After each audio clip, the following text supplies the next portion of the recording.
আসসালামু আলাইকুম, welcome back to spicy tube Bangladesh. অনেক দিন পরেই আপনাদের মাঝে আবারও চলে এলাম নতুন রেসিপি শেয়ার করার জন্য। আজকে আমি মিডল ইস্টের 3 ধরনের টপিংয়ের রেসিপি শেয়ার করব আপনাদের সাথে। আশা করি আপনাদের ভালো লাগবে এবং সম্পূর্ণ ভিডিওটা আপনারা দেখবেন। এবং এখনও যারা আমার চ্যানেলটি সাবস্ক্রাইব করেনি, প্লিজ সাবস্ক্রাইব করবেন। প্রথমে আমি তাহিনি সসটা তৈরি করে নেব। সেটার জন্য লাগছে আমার তিলগুলোকে সামান্য রোস্ট করতে আমি নিয়ে যাচ্ছি। আর এদিকে আমি ঢেলে নিচ্ছি 1/4 কাপ পরিমাণ অলিভ অয়েল। তিলটা আমার রোস্ট করা হয়ে গেছে। এখন এই তিলটা একটু ঠান্ডা হলে আমি ব্লেন্ডারে ঢেলে নিচ্ছি এবং সাথে দিয়ে দিচ্ছি অলিভ অয়েল।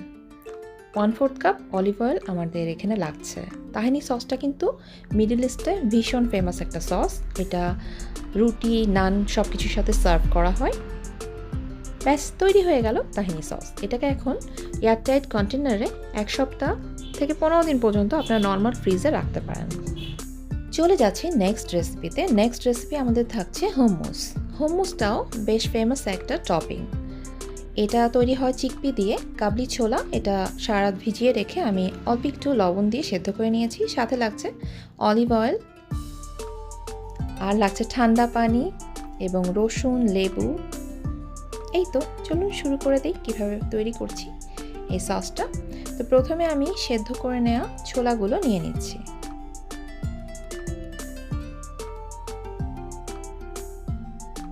এবং নিয়ে নিচ্ছি রসুন কুচি, 3 টেবিল চামচ তাহিনি সস নিয়ে নিচ্ছি। এটা হচ্ছে এই রেসিপির মেন ইনগ্রিডিয়েন্টস। এবং সাথে দিচ্ছি বরফ গলা ঠান্ডা পানি, স্বাদ মতো লবণ। যেহেতু আমি ছোলাতে অলরেডি একটু লবণ দিয়েছিলাম, সেজন্য লবণটা বুঝে দিতে হবে। এবং একটু করে আমি তেলটা মিক্স করব। লেবুর রসটাও দিয়ে দিচ্ছি। তেলটা একবার আমি মিক্স করব না, এটা সময় নিয়ে আস্তে আস্তে এটা ব্লেন্ড করতে হবে এবং মিক্স করতে হবে। আর আপনারা হয়তোবা অনেকেই জানেন, যারা আমার ব্লগ চ্যানেলটা ফলো করেন তারা হয়তোবা জানবেন যে আমি এখন বাংলাদেশে বেড়াতে এসেছি। আমি সওয়াজিল্যান্ডে থাকি এবং সেজন্য আমার ভিডিও দেওয়া একটু ইরেগুলার হয়ে গেছে। আমি ভিডিও রেগুলার দিতে পারছি না, তো সেই জন্য ক্ষমা সুন্দর দৃষ্টিতে দেখবেন এবং আমার পুরাতন রেসিপিগুলো একটু হলেও শেয়ার করবেন, ভিউ করবেন, তাহলে উপকৃত হব। এবং এখনও যারা আমার চ্যানেলটি সাবস্ক্রাইব করেনি, প্লিজ সাবস্ক্রাইব করবেন এবং সাথে থাকা বেল আইকনটি ক্লিক করে দেবেন। আমি চেষ্টা করি আপনাদের সাথে নতুন রেসিপি শেয়ার করার, অথবা পুরাতন রেসিপি খুব সহজভাবে আপনাদের সাথে কিভাবে শেয়ার করা যায় সেগুলোই আমার চেষ্টা থাকে সব সময়। তো আশা করি আমাকে একটু হলেও সাপোর্ট করবেন এবং কী ধরনের রেসিপি আপনারা দেখতে চান সেগুলো কমেন্ট বক্সে কমেন্ট করতে পারেন। তাছাড়া আপনারা কে কোথা থেকে আমার ভিডিওটা দেখছেন সেটাও আমার সাথে শেয়ার করতে পারেন। আমি এখন আছি খুলনা এবং খুলনা থেকে রেসিপি শেয়ার করছি আপনাদের জন্য। ব্যাস, তৈরি হয়ে গেল আমার হুমুস। এবং হুমুসটা কীভাবে অ্যারাবিয়ানরা সার্ভ করে থাকে সেভাবে আমি আপনাদেরকে আজকে সার্ভ করে দেখাচ্ছি। ঠিক এভাবে চামচ দিয়ে ওরা একটু গর্ত করে এটা রাখে এবং উপর থেকে অলিভ অয়েল ছাড়িয়ে দেয়। অলিভ অয়েল আমি আমার পছন্দ মতো অল্প একটু দিয়ে দিচ্ছি এবং কিছুটা ছোলা আমি উঠিয়ে রেখেছিলাম গার্নিশিংয়ের জন্য। তো আমি এখন এই ছোলাগুলো দিয়ে গার্নিশ করছি এবং উপর থেকে দিয়ে দিব সামান্য পরিমাণ পাপরিকা পাউডার। দেখতে খুব সুন্দর লাগে, আর দেখতে সুন্দর লাগলে খেতে আগ্রহ বাড়ে। বাচ্চাদের জন্য তো এটা ভীষণ হেলদি একটা জিনিস। রুটি এবং নানের সাথে আপনারা এটা সার্ভ করতে পারেন। ব্যাস, তৈরি হয়ে গেল মজাদার হুমুস। একবার হলেও এটা ট্রাই করে দেখবেন।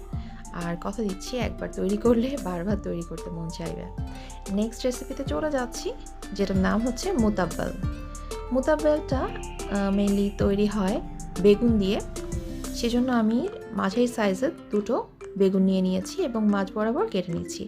যাদের বেগুন পছন্দ এবং বেগুন ভর্তা পছন্দ তাদের ডেফিনেটলি এটা পছন্দ হবে। তো আমি ফ্রাইং প্যানে সামান্য পরিমাণ তেল দিয়ে নিচ্ছি। আর এটা আপনারা চাইলে গ্যাসের চুলাতে পুড়িয়ে বা বেগুনটাকে গ্রিল করেও কিন্তু এই ভর্তাটা তৈরি করতে পারেন। তবে সেদ্ধ করলে সেক্ষেত্রে এটা খেতে মজা লাগবে না। এটা একটা পোড়া ভাব আসলেই মজা লাগে খেতে। তো এটা একটু সময় নিয়ে আমি এটা এপিট ওপিট ঘুরিয়ে উল্টে পাল্টে সেদ্ধ করে নিচ্ছি। কোনো লবণ বা কোনো কিছুই আমি দিইনি এখানে, শুধুমাত্র বেগুনটা দিয়েই আমি পুড়িয়ে নিচ্ছি। এবং সাথে দিয়ে দিচ্ছি সামান্য গার্লিক।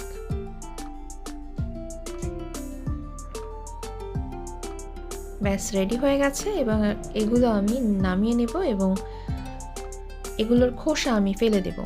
এখন এটা আসলে সবসময় আমি যখন আমি আমার বাসায় পোলাও তৈরি করে থাকি, পোলাওয়ের সাথে এটা করার চেষ্টা করি। পোলাওয়ের সাথে এটা খেতে ভীষণ মজা লাগে, অথবা নানুটির সাথেও ভীষণ মজা লাগে। আর ট্রাস্ট মি, যখনই আমি এটা তৈরি করেছি কখনোই আমার পর্যন্ত আসেনি, মানে সবসময় শেষ হয়ে যায় এটা যতই তৈরি করি না কেন। এখানে তহিনির পরিমাণটা আমি আসলে বলতে পারবো না, 1 টেবিল চামচ লিখেছি আমি, কিন্তু এই তহিনিটা আপনি যতটা বেশি দিবেন এই ভর্তাতে ততটাই মজা হবে। হ্যাঁ, তো মিনিমাম 1 টেবিল চামচ দিতে হবে এবং তারপরে আপনি যতটুকু দিয়ে পারেন। আর এখানে সামান্য লবণ আমি অ্যাড করে দিচ্ছি। এটা আসলে বাংলাদেশের যে বেগুন ভর্তাটা আমরা খেয়ে থাকি পেঁয়াজ মরিচ দিয়ে, ওটা থেকে বেশ আলাদা। তবে কেউ যদি ঝাল ছাড়া খেতেই না পারেন তাহলে সেক্ষেত্রে পছন্দ মতো ঝাল দিয়ে নিতে পারেন। আর এখানে লেবুর রসটা একেবারেই অপশনাল। কারো কাছে কিন্তু টক জিনিস একদমই ভালো লাগে না, তারা এই লেবুর রসটা কিন্তু স্কিপ করতে পারেন। ব্যাস মিক্স করে ফেলছি আমাদের মজাদার মুতাব্বেল, এবং মুতাব্বেলটা আপনারা যে কোনো কিছুর সাথেই সার্ভ করতে পারেন।